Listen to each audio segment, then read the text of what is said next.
Stratagem 5, Loot a Burning House. Hey everyone, and welcome back to our series on the 36 stratagems. Today, we're diving into one of the most controversial and thought-provoking strategies of all. Stratagem number 5, Loot a Burning House. Now, the name sounds pretty harsh, doesn't it? It conjures up images of taking advantage of someone's misfortune in the most literal sense. But like all these stratagems, the real wisdom is in the metaphor. It's not about actually robbing people during a fire. It's about recognizing and acting on opportunities that arise from chaos and crisis. Think of it this way. When a system is stable, everything is locked in place. Power structures, market shares, career paths, they're all established and hard to change. But when a crisis hits, whether it's a financial recession, a technological disruption, or a major industry shift, that stable structure shatters. The old rules no longer apply, the ground shifts, and in that moment of instability, new paths open up. This is the burning house. The fire represents the crisis that breaks down the old order. Looting, in this context, means seizing the valuable assets that are suddenly left unguarded or made available. So, what are these assets? They aren't physical goods you're stealing. They could be market share that a struggling competitor can no longer serve. They could be talented employees who have been laid off and are now looking for a new home. It could be a new skill acquire while your industry is on pause, or a client you can win over by offering a better, more stable service when their current provider is failing. The core idea is that while others are panicking, retreating, or paralyzed by the chaos, the strategist remains calm, assesses the new landscape, and moves decisively to secure a better position for the future. History is filled with examples of this. Many successful startups were born during economic recessions, when big, established companies were cutting back and playing defense. These nimble newcomers saw gaps in the market and rushed in to fill them. They could hire top talent for less, find cheaper office space, and attract customers who were looking for more value. They looted the opportunities that the burning house of the recession had exposed. On a personal level, this stratagem can be just as powerful. Imagine you're in a company that's going through massive layoffs. The atmosphere is one of fear and uncertainty. The house is on fire. Many people will just keep their heads down, hoping they don't get burned. But the strategic thinker might see this differently. Perhaps there's a chance to volunteer for a crucial project that others are avoiding, proving your value to the company. Or maybe it's the perfect moment to pivot your career entirely. With so many people rethinking their jobs, it could be an ideal time to go back to school, learn a new trade, and position yourself for the next wave of industry growth. You're not causing the layoffs, but you are using the disruption as a catalyst for your own positive change. It's about turning a moment of collective vulnerability into a moment of personal strength and reinvention. Now, this is where we have to talk about the huge ethical red line that comes with this stratagem. The name itself, Loot a Burning House, intentionally highlights the moral danger. There is a massive difference between seizing an opportunity and exploiting human suffering. The two can look similar from the outside, which is why this is such a risky strategy to employ. If your actions are seen as predatory, greedy, or benefiting directly from someone else's pain, the damage to your reputation, your brand can be catastrophic and permanent. True strategic application of this principle requires empathy.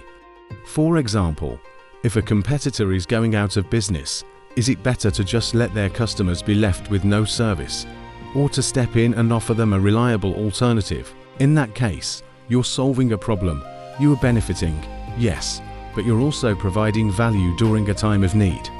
You're not just looting, you're also doing a form of salvage. The key is to ensure your actions create a win-win situation, or at the very least, that you are not the one who started the fire.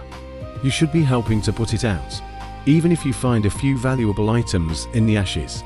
So how do you tell the difference between a golden opportunity and pure exploitation? It often comes down to your intent and the outcome for others. Are you adding to the chaos, Or are you creating a new form of order from it? Are you kicking someone when they're down? Or are you offering them a hand up, even if that hand also helps you climb? A classic example of doing it right is investing during a market crash. When everyone is selling in a panic, the savvy investor with a long-term view, like Warren Buffett, often starts buying.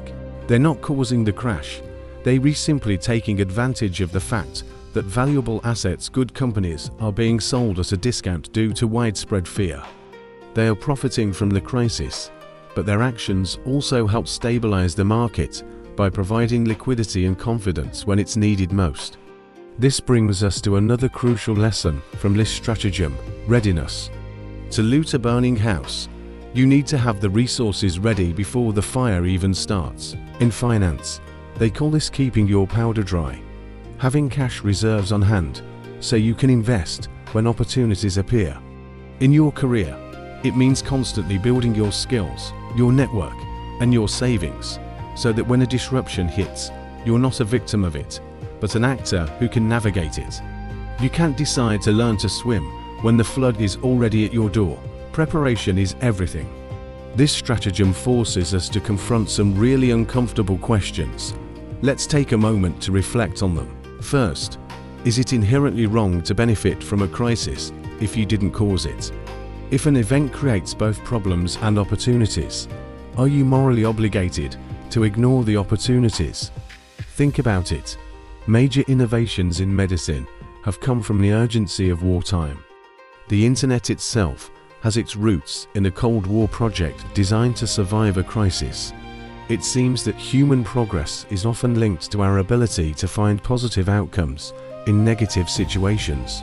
The second question is the one we've been circling.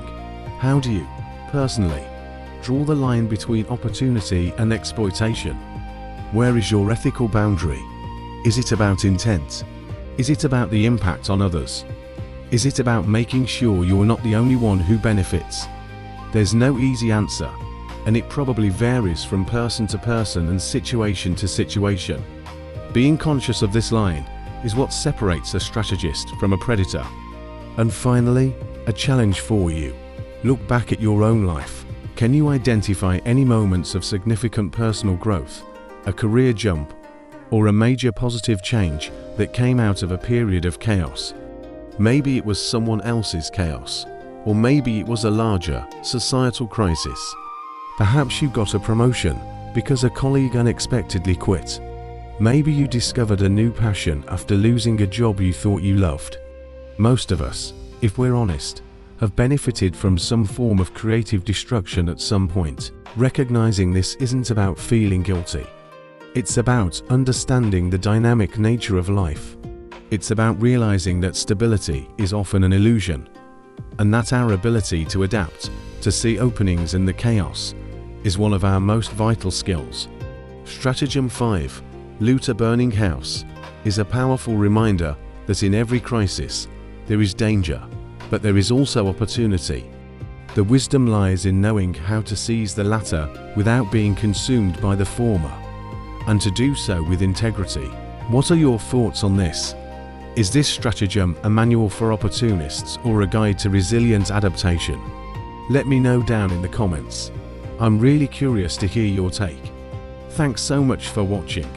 And if you're enjoying this deep dive into the 36 stratagems, make sure to like, subscribe, and hit that bell so you don't miss the next one. We'll see you in the next video.